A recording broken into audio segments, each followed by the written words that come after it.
Welcome to LOA Today. I'm Walt Thiessen here with Alex King and Bill G. Today is Tuesday, June the 4th, 2019. It is 8 a.m. in New York, 5 a.m. in Los Angeles, 1 p.m. in London, 10 p.m. in Sydney. Wherever you are in the world, thank you for joining us for another episode of LOA Today, your daily dose of happy. And we are off to a humorous start here. We are making jokes. We are laughing at each other. I'm not sure if that's actually a good thing, but it's got humor, so it's I'll always a good thing. That's the way I'm going to interpret it today. So, and whenever I see Alex with her ears on, then I know it's a good thing. So, we're in good shape. Well, that's every Tuesday and Thursday. That's about it. Yes, exactly. And I also have a couple of little updates for listeners who have been following along. First of all, we are in the last stages, actually, of our casting process for The Grass is Greener, the audio play that Alex and I have been producing and putting together, and now have the assistance of my sister, PJ, who's going to be directing it. And we've got a pretty good pool of candidates, Alex. I mean, we still have some selections to make, but even a couple of listeners of the podcast have become candidates, which is pretty cool. So, I mean, we can't really give any spoilers yet, but I think we can agree that we're going to have a good cast by the time we're done, right? I agree. I think it's going to be a very good cast. There are some superstars that are shining right now. Absolutely, yeah. Wouldn't it be great if this not only takes off, but we help launch some careers? Well, what's funny? I saw a thing on, it was an ad, I want to say an ad or something on Facebook, and it said, do you have an idea for a TV show? And I was like, we're not ready yet, but yes. If this ad is here in another, maybe a year, then yes, definitely. Can you actually see that? I mean, I've thought about that a little bit. That's how I'm writing it. Are you? Okay. Yeah. All right. Okay. Because I've been contemplating that. And, the biggest issue for me is kind of like the same issue as going from a stage play to a movie. Because so often people get upset because you don't use the same actors in the movie as you use in the stage play. And I don't think that'll be an issue with this. I mean, if they're that intent on the voices, like, oh, this is the voice of Nance, so it can't be anybody else, then no. You do have some super fans that are like that, like with the Marvel movies and stuff like that, when things don't go according to the comic book, you know what I mean? Oh, yeah. So it can get like that, but it'll be fine. It's going to be good no matter what. That much we do. Facts. Yes. Facts. No doubt about that. I was telling the story. Actually, I got a contact from one of our auditionees. She wanted to talk to me and find out more about what we're doing just because she was so interested. So we got on the phone and we talked and explained to her, how this whole thing got started. And I told her the story about how Spotify purchased the Gimlet podcasts and paid $230 million for them. And then I went to listen to them and I found that they were terrible. And she said, oh, my God. You could just hear it in her voice. Like, this was not a shock. It was really something. So, yeah. But no, it's good. Everything's working out good. So just wanted to let people know that that is happening. Also, I'm trying to do the announcements early. So become a subscriber if you're not yet a subscriber of this podcast because, well, first of all, this is how you get the news about what's happening with The Grass is Greener. But also, this is how you find out about all the 5 shows we do every week that have very different content every single show. And very simple to do. Go to loatoday.net. Instructions are right at the top of your screen, and then share the fact that you are subscribing. And also, since I have my sturdy YouTube advisor on how to subscribe and notify on YouTube, I'm going to let Alex tell you that part of the story. Okay, so what you do is you go to YouTube and you search LOA Today podcast videos. And once you've done that, you can hit the subscribe button. And next to the subscribe button, there's a little bell that'll notify you every time we go live. And also, once you've listened to the videos, hit the like button and let us know that you liked our show. Ooh, very nice. Nice. Little ad in there. Yeah. It's one of those things that on the one hand, it almost just seems like an ego thing, but on the other hand, it actually helps to pass the word along. It does, yes. Whenever you like something, that's how the algorithms work for this kind of thing. They share it with other people that you know perhaps or that might be interested in the topic. So, yeah, we appreciate that. So please do that. That's a good thing. And we are on Tuesday. Tuesdays we talk about SRT and how it ties into our lives. And That's what Bill's going to be talking to us about a little bit today, and we're going to try to see if we can trip him up on some stuff. This is Stump Bill Day. No, I'm just no. Bill's got to go. I'm just making your thing. That's all I'm doing. So, Bill, how you doing? How's your weekend? Doing good? It was all right. I was in jury duty yesterday, so that was. Oh, what fun! That was unpleasant, but Yes. I survived. I have to survive one more round of jury selection and then I'm done. Good. So. Is your town that small? Like, how do you have so much jury duty? I don't know. I swear every week once the way it works in this town, and every town's different. And Yeah. So every county, every town is different. So in the way it works in this one is you are selected. Yeah. And then you have to go for jury. You go 3 times for jury selection. And that's when they are doing the voir dire process where they're, picking the jury for certain trials. At the last selection I was at, they were doing 3 different trials. They were seating for 3 different trials. So there were only 30 of us in the room being selected. So we knew everybody was going. Yeah. Everybody was going to be going. And so yesterday was the actual trial that I sat on, and I have to go again in July where 3 or 4 more cases will be seated. But once you do 3, if you have to sit on 3, once you go 3 times, you're done. For how long? They call you, until they call you back again. You got 2 years before they can call you back. Which is tricky because he lives in a town of 977. So I mean, this rotation is really tight. This could be a yearly occurrence. Like this. This could be like guest starring Bill. Rutland County, Vermont has, I would say, if they've got 20,000 people, that'd be about right. So 20,000 people in a amount of square mileage, equivalent to like New York City, and the 5 boroughs. Wow. So it's a very large area, mostly trees. Well, sending trees to jury duty. Yeah. And what's really cool is that 5% of that population are clients of Nina's. So, I mean, it's really... Right. I would, that would make me very happy. It is so, and it is so. But actually, there's good news on that front, too. Nina is going to be expanding her practice soon. She's going to be opening a acupuncture pain clinic. Nice. Yes. So, for 2 days out of the week, people can walk in, no appointment necessary, and get a half an hour appointment. That's all it is.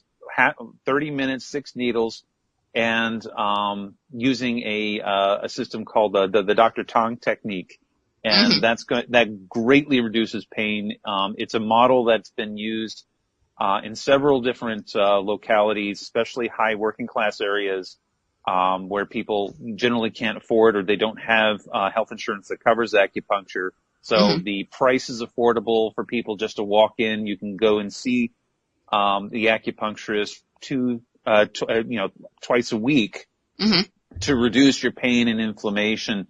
And so she's getting away from the traditional hour-long sessions with people where, there's a lot of talking involved and whatever, and going more towards a model where she sees 3 patients at a time and where she's constantly rotating them in and out and in and out. So it's kind of like a restaurant style of acupuncture, which has proven to be extremely effective, especially for people who don't have a lot of time on their hands, who can't really plan, who don't have the ability to plan a week in advance because work schedules are weird and whatever.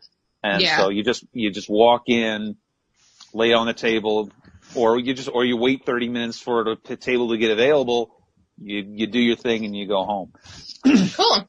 I don't know. Speaking for myself, I think I'd rather go to a feel better clinic than to a pain clinic. But to each his own. Well, yeah. Unfortunately, you say feel better clinic, and that's a whole different. Absolutely.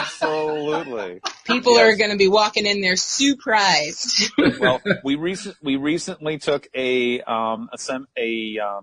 seminar on how to build the practice more. Mm-hmm. It was actually like a 10-week, 90-day mentorship. Mm-hmm. And the number one thing they say is, in order for people to feel attracted to what you have to offer them in terms of healing, Mm-hmm. is you have to speak to the pain. You have to let them know in the first 2 seconds, we're going to address your pain.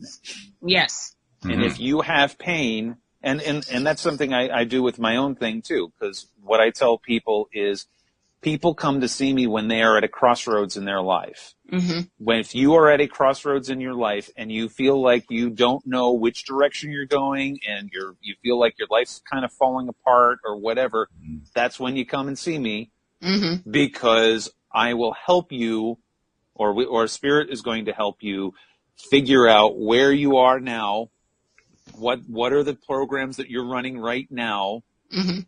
clear them, and then give you an idea of the path that you should be taking in order to live your best life. Mm-hmm. But in order to, address that population, you have to say, you have to address the pain. Like, are you at a crossroads in your life? Do you feel like nothing's going right? Mm-hmm. You can't This sounds just say, like one of those late night depression commercials. Right. Are you awake at 2 a.m.? Yes, I am. I'm watching you. Also, another fun thing that's happened is I was on another podcast last week. You cheater.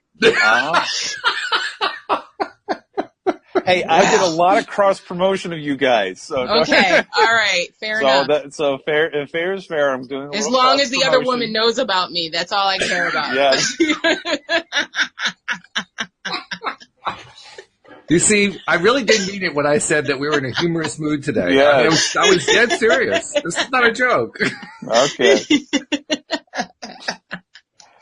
Anyway, so you were on another podcast. The podcast is Star Narratives with Nadia Campanella. Mm-hmm. And so it is a woman. Okay. Yeah. This is great. Didn't you know about this? It's a very different kind of interview. Okay. It hasn't been posted yet, but when it gets posted, it's just like I said, it's called Star Narratives. Mm-hmm. It's astrology. What she did was she did my chart, and then we talked about my life. We talked about my work. It was a very different kind of interview than what you get here.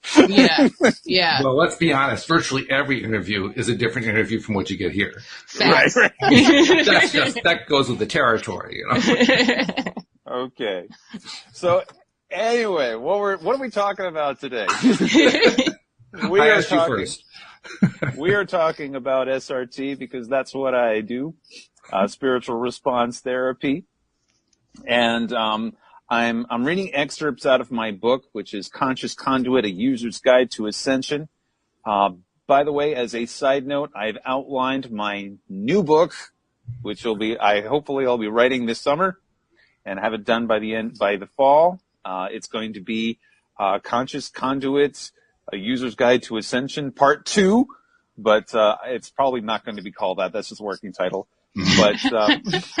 But again, it's going to be another user's guide because recently we've been doing a lot of work with clients and whatever, and we've been finding that based on actually conversations that we've had here on LOA today, and also conversations that I've had with clients and also my blog posts and whatever, we have, I found that my first book, as good as it is, you should buy your copy today, is, shameless promotion. I love it. Shameless promotion. Shameless plug.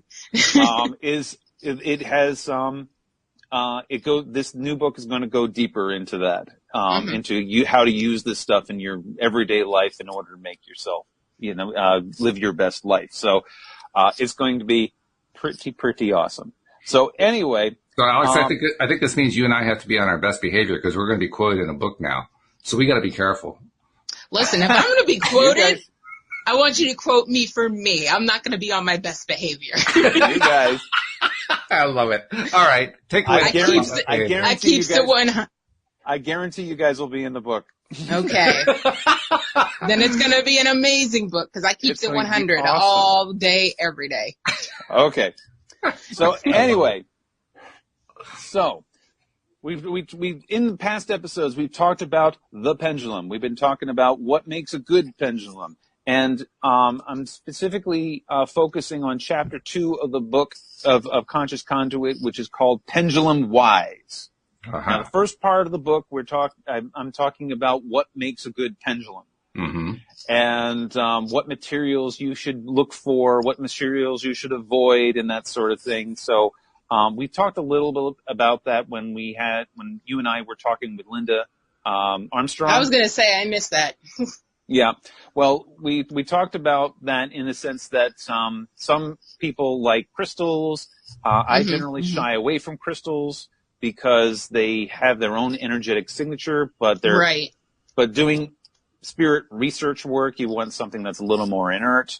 Some people prefer a really long chain. Other people prefer a very short chain, and this is all just a matter of taste. The weight on the pendulum probably shouldn't be more than 10 ounces.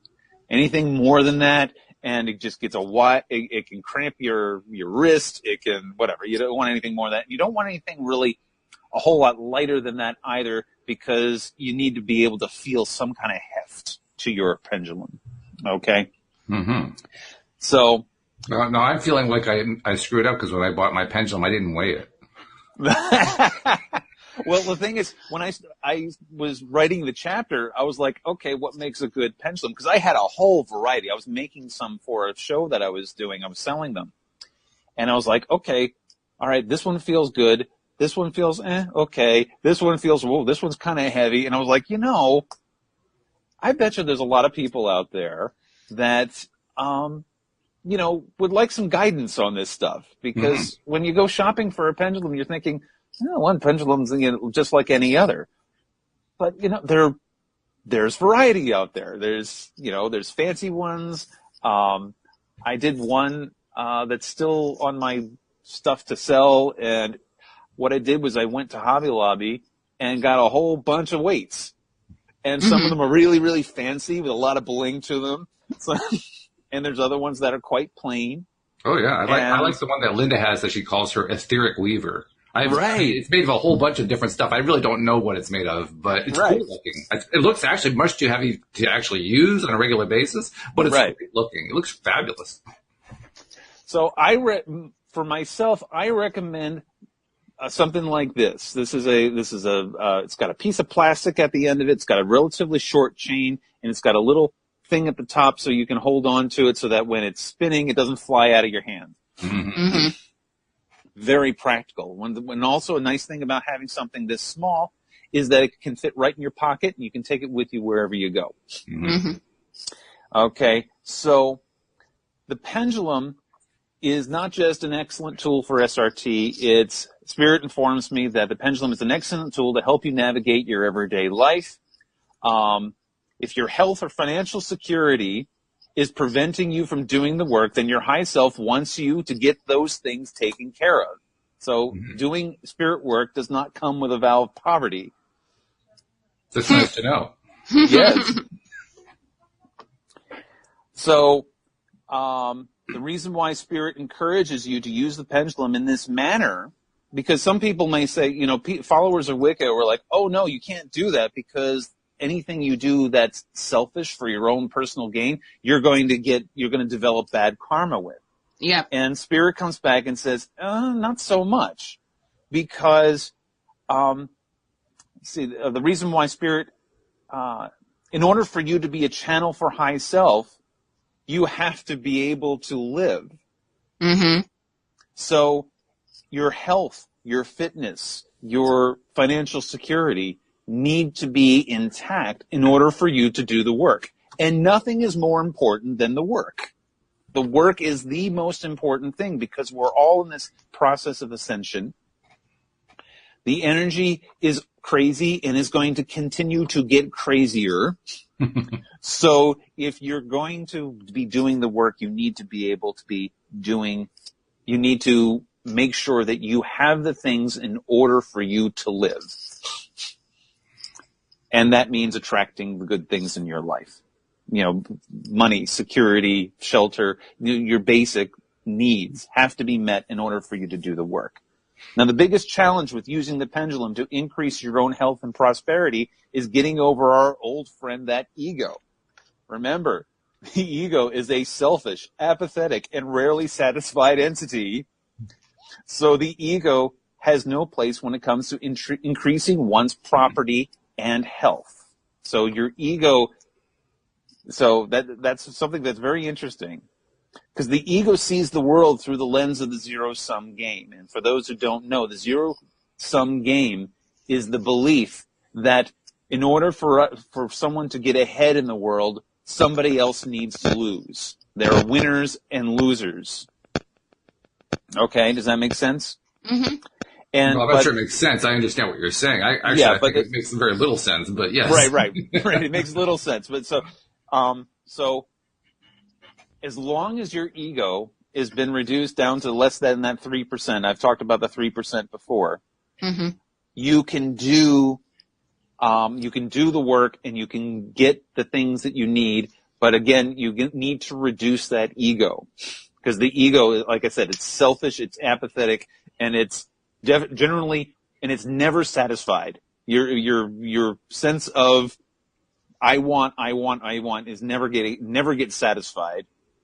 And it can get in the way of you doing your highest work. So you reduce the ego. You say, Spirit, give me what I need, provide me what I need in order to do the work, and it'll happen. Can I ask a question along this line? Sure, absolutely. This is actually something I was thinking about, believe it or not, overnight. I woke up in the middle of the night around 3 o'clock, and I'm thinking about the topic of the ego.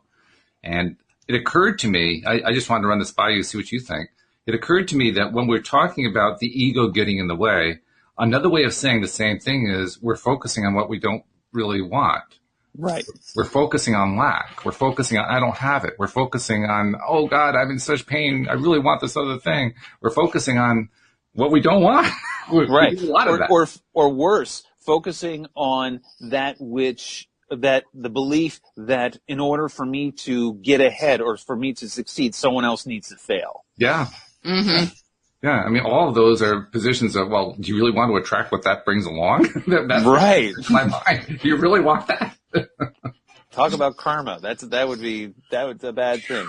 Whoa. So, use number 1 of using your pendulum, making good food choices. Mm-hmm. And this is, and I believe there was a conversation way back. You were talking to Cindy Chavez about this. Or maybe it was Wendy. I think it was way back. Wendy Dillard, yeah. Wendy Dillard, making good food choices, using law of attraction to raise the vibration of the food that you're eating. Mm-hmm. Now, we're not talking about raising the vibration here. We're talking about making the right choice. So let me read here. So let's say you're at the grocery store and that you're trying to plan meals that are healthy but taste good at the same time. A friend recommends try eating a kale salad. But you never had kale. You've never had a kale salad before, so you don't know how your body's going to react to it. It's not so much the body that's bothering Alex; it's the taste buds that are bothering Alex right now. If you can get past the taste buds, then it should be fine. I'm just going to cut out my tongue, and everything will be in order. So what you do? I'm with you, Alex. I can't stand kale. I mean, it just drives me nuts. I actually didn't like kale for a while, but I have grown a taste for it because one thing they grow a lot of in Vermont is kale. Kale is a staple. Mm-hmm. So clear your mind and break out your pendulum. Now, I don't have any problem breaking out my pendulum at a grocery store.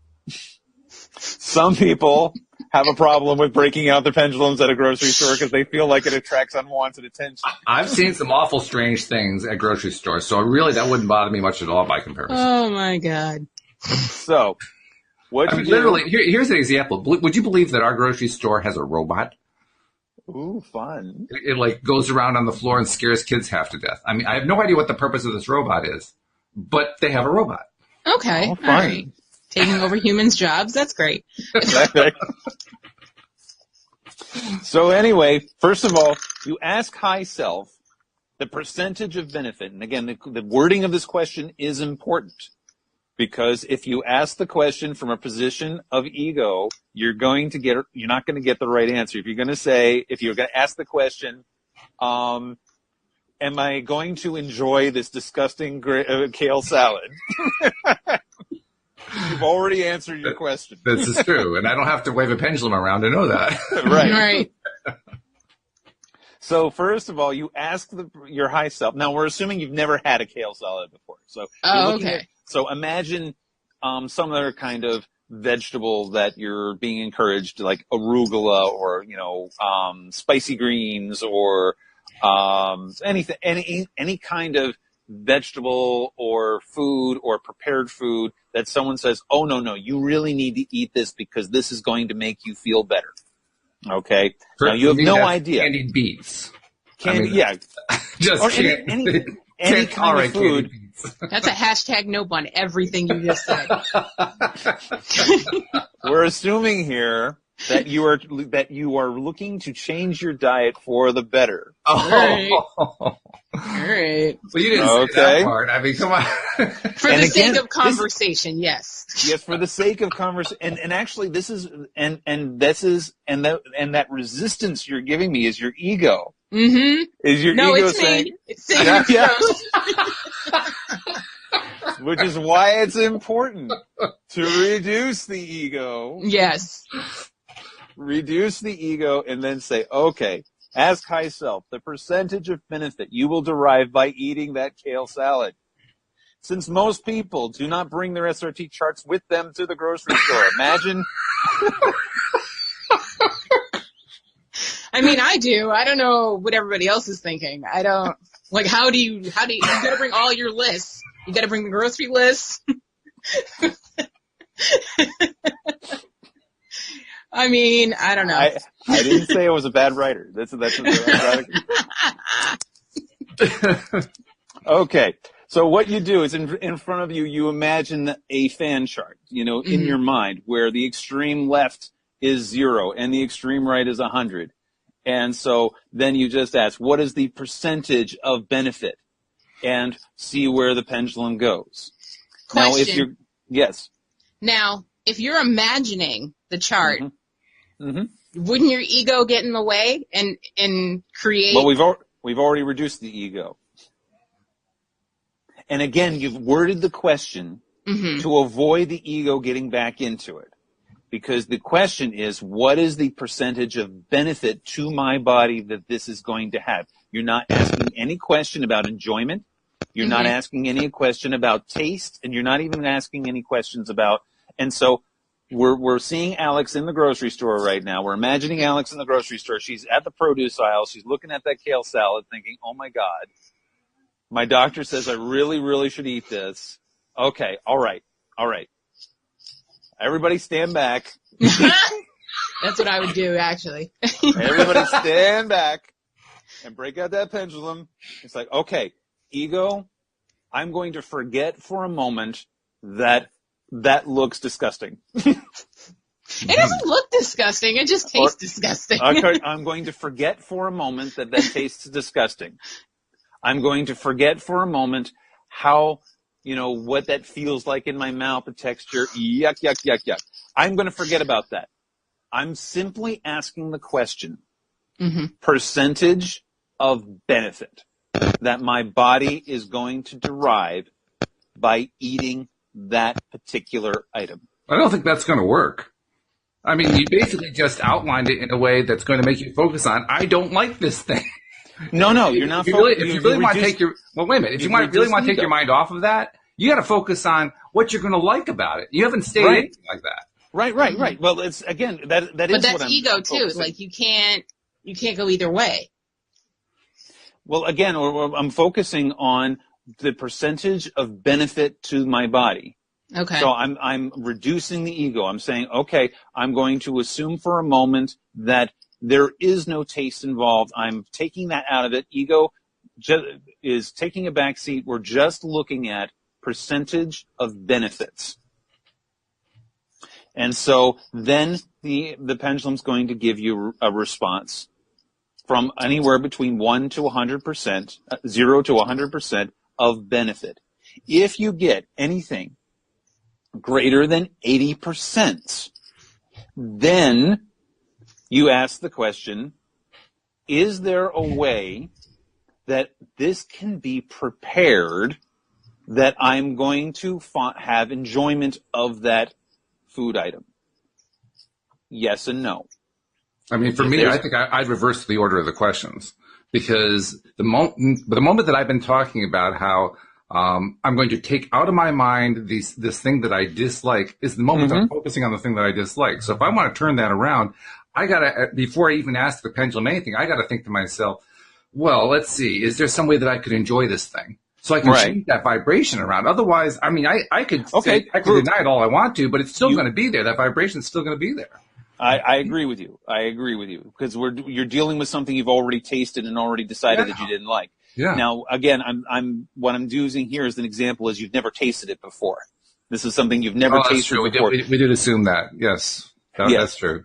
But yes, you are absolutely correct. If you're looking at something that you've already tasted and already decided that I'm not going to like this, but your doctor has told you, no, you really need to eat this because kale is going to increase your iron count, is going to, increase your folic acid, and, all of these things that are extremely healthy about that particular item.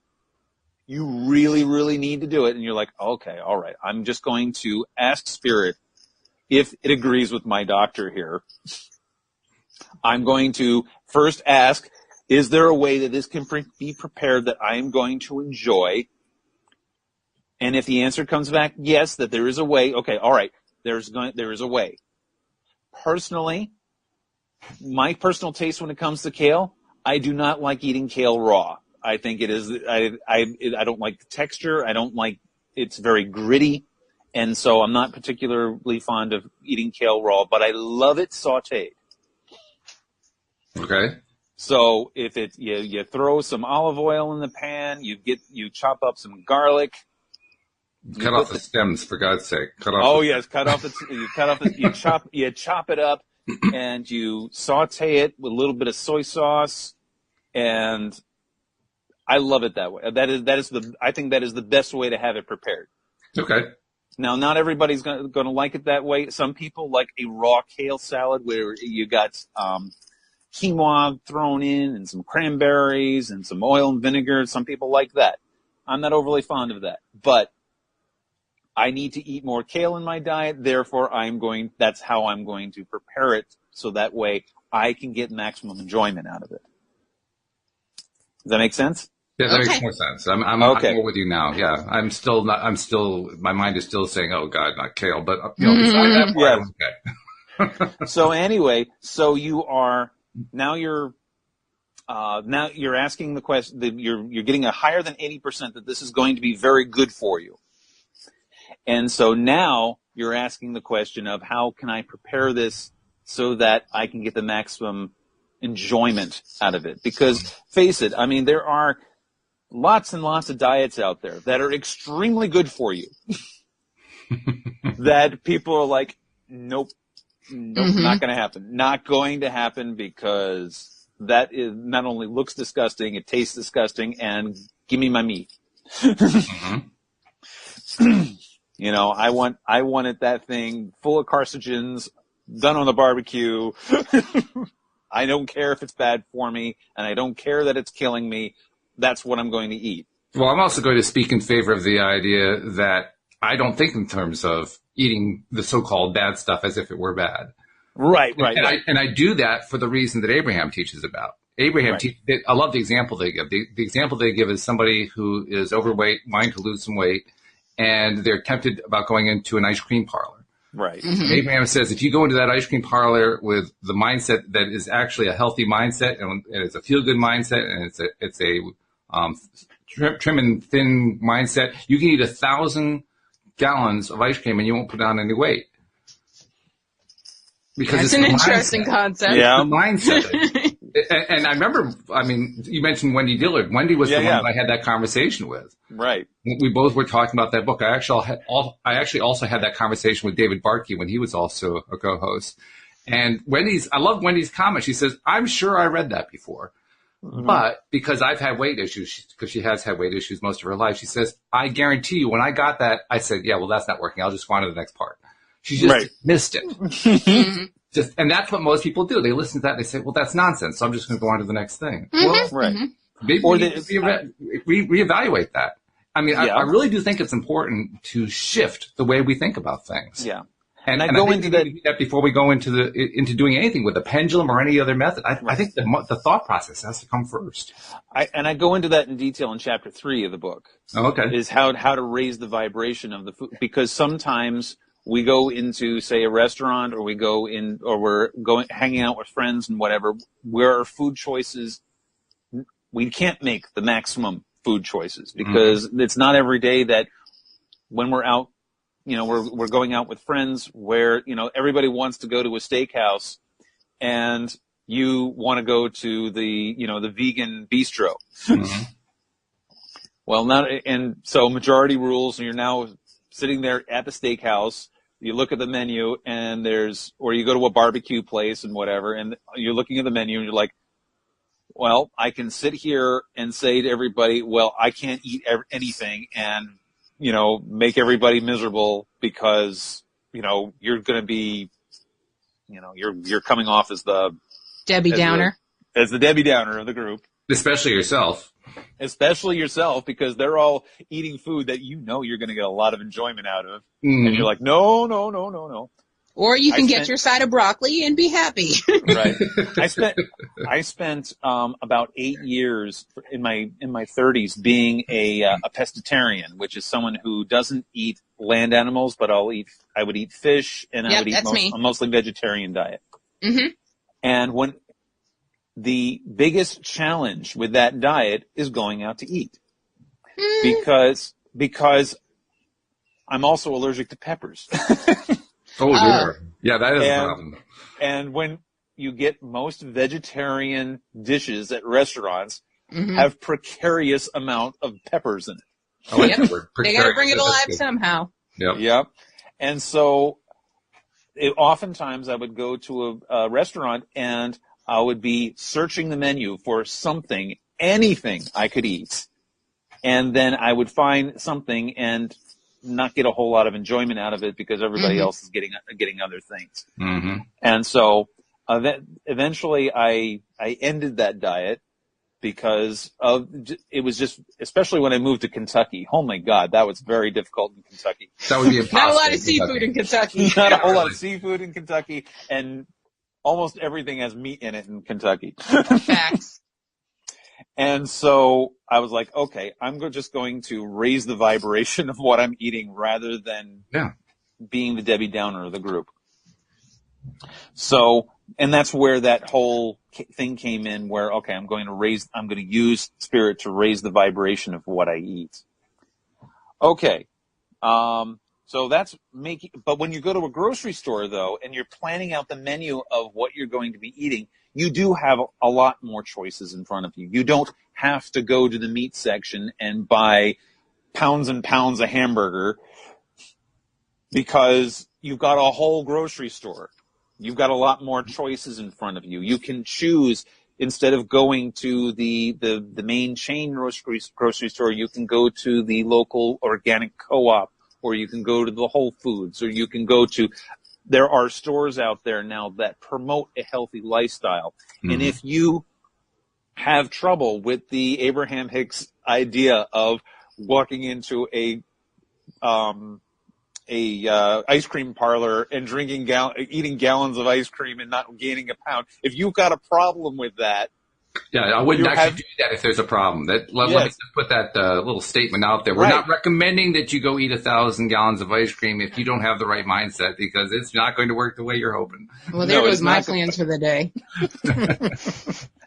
So if you need, and most people need this, most people need to feel as though they are making the good choice. Mm-hmm. And there are plenty of opportunities for you to go out and make the good choice.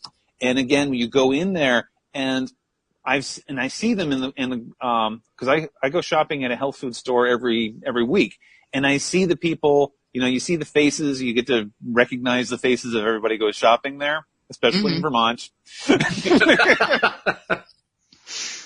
And so, and you see the people you don't recognize, and generally these people are overweight, or they're there because their doctor said, you really need to do something. Go shop at don't go to Hannaford's anymore. Go somewhere else. Okay. So now you are in the health food store, and they look lost. You see them, they're like looking at a list, and they're like, oh my God, what the heck is this? What the heck is this? What the heck is this? I gotta get a what? and they have no idea what things are going to taste like, and they have no idea whether or not they're going to enjoy it. And to avoid a lot of that frustration, because usually you see those people in the grocery store and then you never see them again. Because they went once and they got frustrated, and then they end up in the prepared food area, and and they fill their shopping carts with stuff they would have gotten anyway over at the Hannaford's or whatever. And it's got just as much salt and just as much calories. It just happens to be organic or gluten free, and they ended up and they're paying twice as much for it as they would over at the other store. And so they go once, they realize I've just doubled my grocery bill and I haven't done anything good for myself. I'll just go back to my other store and whatever. This is a way, using the pendulum and whatever, to say, okay, all right, I'm here. I know I need to be here. I know I need to be doing something better for myself than what I've been doing. What foods can I pick that are going to give me the maximum benefit and that I'm most likely to enjoy, and also help me figure out the best way to prepare these foods so that I get maximum enjoyment out of them. And so that's how the pendulum can help you on that journey. Now, here's an interesting question. It sounds like what you're suggesting is that the pendulum can be used for creating recipes. Am I reading that wrong? You could use it. Could be. I've never tried it that way, but yes, you could do. It could work that way. Because let's be perfectly honest. I mean, the vegetarian realm, I'll just kind of generically call it that. I mean, there's a lot of different categories, but generically, the vegetarian realm in recent years has made some significant strides. But let's be honest, for most of the time, it's been pretty dull, boring food that nobody really wants to eat in the first place. Right. So, I mean, the one thing that's needed more than anything else is some really tasty recipes. I would think that would be like the best thing to use a pendulum for, unless you're a cook. Or a chef, rather, with someone who knows how to make stuff like that. Oh, yes. The vegetarian cuisine has come a very, very long way. I remember 15, 20 years ago, I went to a restaurant and I ordered the vegetarian meal. And it consisted of frozen mixed veggies like the peas and the carrots and the corn, and a side of white mashed potatoes with no gravy. And I was like, what are you doing? You're trying to starve me to death here. Yeah. I mean, I just imagine various parties I've gone to where they had the vegetarian dish and you took a scoop of it and you said to yourself, what the hell is this? What the hell is this? And also on top of that, a vegetarian cuisine is more of a challenge to cook. Oh, yeah. Because, anybody can cook a burger. And can they? Or you can cook meat. Meat is actually very easy to cook as long as a little salt, a little pepper, you saute it on a pan, and you've got something that tastes good. And so there's not a whole lot of thinking involved there. So a lot of people, when they first start cooking vegetarian, they don't realize how to there's a lot more thinking involved in terms of flavor combinations in order to get that umami taste ooh, I gotta have some of that. And so my recommendation for anybody who is thinking about going on a vegetarian diet is to start going to some vegetarian restaurants, places that specialize in vegetarian cuisine, because those chefs get very creative when it comes to coming up with dishes that taste good and that are good for you. And, bring your little, your smart camera and take some pictures. Ask the chef, what's in this? So that way when you go to the store and you start buying stuff for that, you can look up the recipe if it's available online, or just say, okay, all right, that has some kale. It's got some garlic in it. It looks like it's just been sauteed in some olive oil. I can do that. I'd also make an additional recommendation. If you're going to do that route of going to a vegetarian restaurant and you haven't done vegetarian restaurants very much, the first thing I'd recommend is don't buy any entrees. Buy appetizers. So you can sample a bunch of things. Because chances are if you don't have your taste buds acclimated to a vegetarian type food, any particular entree you pick, you're going to say, oh, I don't really like this. You need to have a variety of things to try to see if there's anything there that you enjoy. And once you find something that you enjoy, now you've got a basis for building. Right. But don't try to do it the other way. You'll never go back. Right. Okay. Next item I wanted to talk about as far as using the pendulum is supplements, because that's something else that we do when we're trying to have a better time about building our health, is what supplements should I have? I mean, if you go to a naturopath doctor, we went to one in Kentucky, and he had his own supplement pharmacy right there in his doctor's office. And he would make you this huge list of all these supplements to buy. And you could easily spend like $500 a month on supplements. And some of them are really expensive. Some of them aren't very expensive. But what combination is going to be right for you? And like I said, there are a lot of naturopath doctors out there who like to take the shotgun approach, where they prescribe to you a gazillion different supplements, and you're spending like $500-$600 on all these supplements. And most people are like, no, I'm not going to do that, because first of all, it's expensive. It's not covered by insurance, and I can't even use it as a tax deduction. This is true. So this is all out of pocket. Although I imagine there are some people who, treat it as a tax deduction anyway, but they're saying when they do that. But anyway, so you're like, okay. And again, you're going to, and then the other issue is that your doctor says, okay, you need to be taking a vitamin C supplement.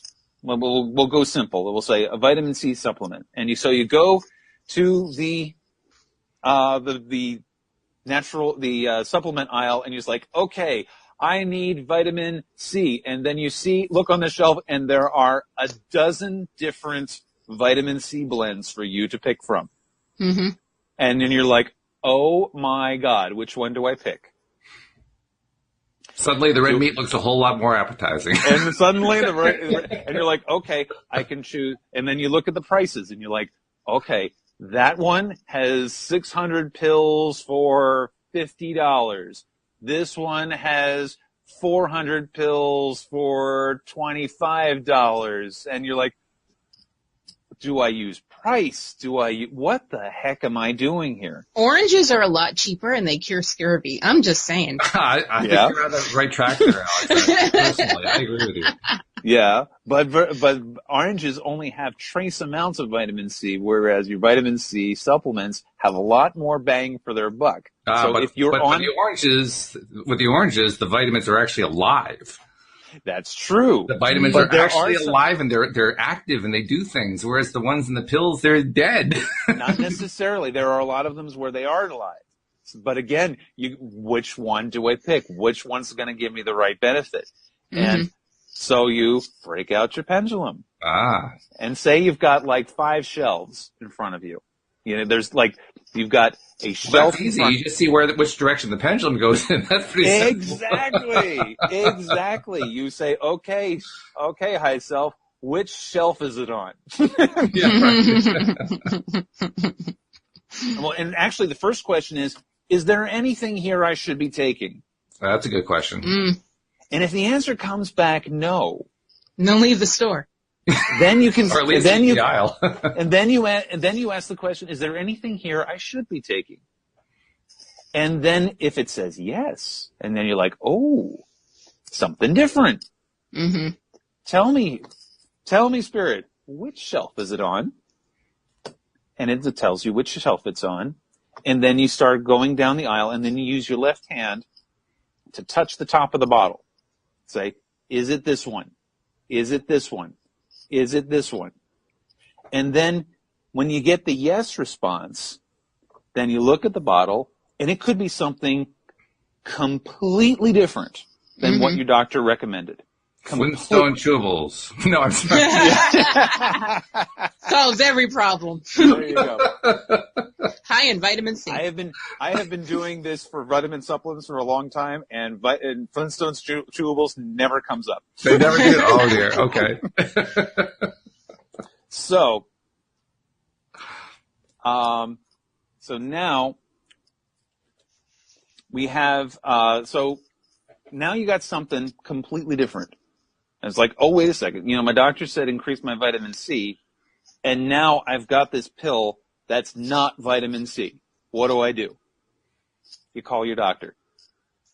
Say, hey, doc, I have this bottle in my hand, or take it, or use your smartphone to take a picture of the ingredients and text it to your doctor and say, hey, I found this pill, this bottle.